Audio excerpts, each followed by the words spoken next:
Hello everyone, मैं हूं doctor Ruchika and welcome to creating balance.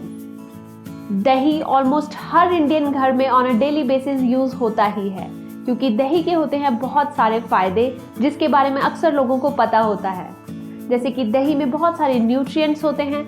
इसके अलावा दही में होते हैं प्रोबायोटिक बैक्टीरियाज जिनसे कि डाइजेशन ठीक रहता है। और दही उन लोगों को भी दिया जा सकता है जिन्हें लैक्टोज इंटॉलरेंस है और जो दूध नहीं ले सकते। दही में मैग्नीशियम और पोटाशियम होता है जिससे कि ब्लड प्रेशर कंट्रोल में रहता है। और दही स्किन और बालों के लिए भी अच्छा है। इन्हीं सब रीजंस की वजह से दही को हम बहुत ही कॉमनली डेली अपने घरों में यूज करते हैं और मैक्सिमम लोगों को इसके फायदे भी पता होते हैं। पर आज की इस वीडियो में हम डिस्कस करेंगे दही को लेने के सही तरीके के बारे में, कैसे हम दही से पूरे बेनिफिट्स ले सकते हैं और उससे होने वाले नुकसानों से बच सकते हैं। तो चलिए शुरू करते हैं वीडियो।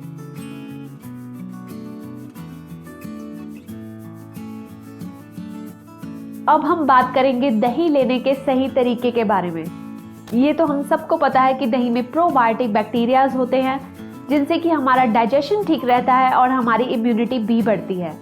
पर दही से पूरी तरह से प्रोबायोटिक बेनिफिट्स लेने के लिए ये बहुत ज़रूरी है कि दही को एम्प्टी स्टमक यानी कि खाली पेट ही लिया जाए, क्योंकि जब भी हम दही को किसी मील के साथ या अपने खाने के साथ लेते हैं तो उसके न्यूट्रिएंट्स तो हमें मिल जाते हैं पर प्रोबायोटिक बेनिफिट्स उतने नहीं मिल पाते।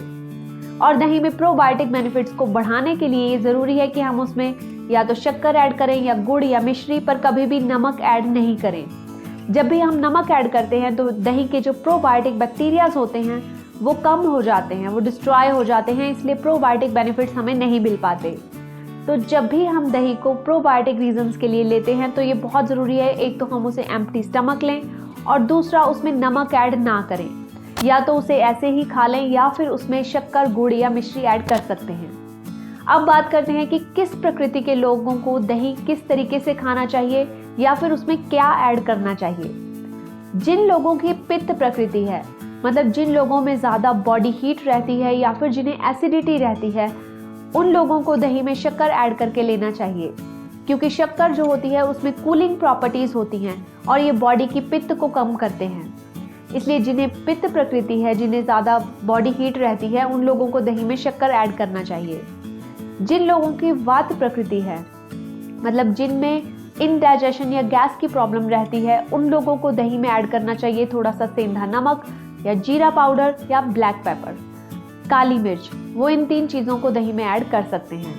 जिन लोगों की कफ प्रकृति है, जिन्हें फ्रीक्वेंटली कोल्ड होता है, साइनसाइटिस की प्रॉब्लम है या एलर्जीज की प्रॉब्लम है, उन लोगों को दही वैसे तो रेगुलरली नहीं लेना चाहिए, पर जब भी वो लें तो वो उसमें ऐड कर सकते हैं थोड़ी सी काली मिर्च या जिंजर पाउडर यानी कि सौंठ, या फिर वो उसमें ऐड कर सकते हैं दालचीनी पाउडर। इसके बाद बात करते हैं कि जिन लोगों को अर्थराइटिस है या जॉइंट पेन्स है, उन लोगों को भी दही रेगुलरली नहीं लेना चाहिए, डेली बेसिस पे नहीं लेना चाहिए, पर कभी कभी वो दही ले सकते हैं। और जब भी दही ले तो वो उसमें जिंजर पाउडर यानी कि सौंठ ज़रूर ऐड करें। जिनको कफ प्रकृति और अर्थराइटिस है, उन लोगों को कभी भी खट्टा दही या फ्रिज में रखा हुआ पुराना दही भी नहीं लेना चाहिए।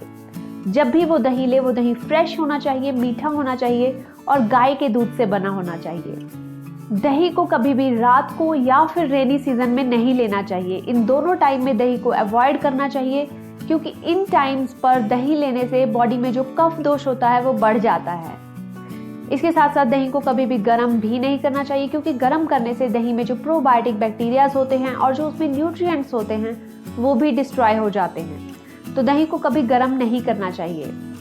बाकी चीज़ों की तरह दही के साथ भी मॉडरेशन इज़ द की। कभी भी दही को तीनों मील्स के साथ ना लें, किसी भी एक मील के साथ आप ले सकते हैं, या तो मॉर्निंग में या फिर आफ्टरनून में, क्योंकि ज़्यादा दही लेने से भी हमारे बाकी फूड से जो आयरन हमें मिलता है उसकी एब्जॉर्प्शन में प्रॉब्लम आ जाती है, क्योंकि दही में होता है कैल्शियम, और कैल्शियम जो होता है वो आयरन के एब्जॉर्प्शन में इंटरफेयर करता है। तो हम दही को सिर्फ किसी भी एक मील के साथ ले सकते हैं, पर तीनों मील्स के साथ लेना उसे अवॉइड करना चाहिए। आज के वीडियो में बस इतना ही। Thank you very much for watching.